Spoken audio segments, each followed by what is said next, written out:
சுற்றுச்சூழலை காப்போம். அதிக அளவில்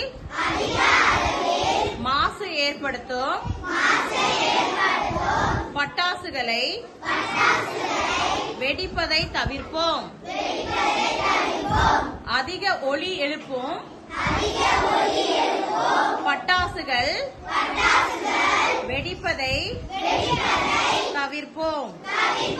ஒலியினை குறைப்போம். செவியினை காப்போம்.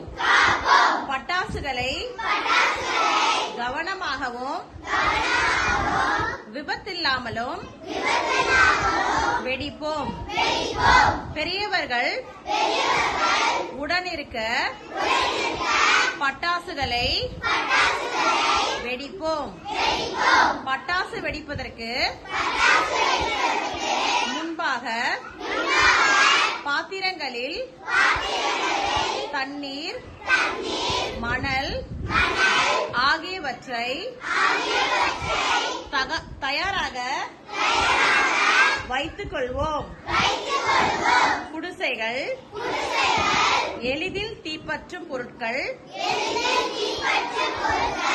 இருக்கும் இடங்களில் பட்டாசுகள் வெடிப்பதை தவிர்ப்போம். மருத்துவமனைகள், பள்ளிகள், வழிகாட்டு தலங்கள், சரணாலயங்கள் அமைந்துள்ள அமைதியான பகுதிகளில் பட்டாசுகள் வெடிப்பதை தவிர்ப்போம். அரசு அறிவித்துள்ள குறிப்பிட்ட நேரத்தில் மட்டுமே சுற்றுச்சூழலுக்கு உகந்த பசுமை பட்டாசுகளை வெடிப்போம். இதெல்லாம் பின்பற்றி தீபாவளியை சந்தோஷமா கொண்டாடுங்க. சரியா? ஹாப்பி தீபாவளி.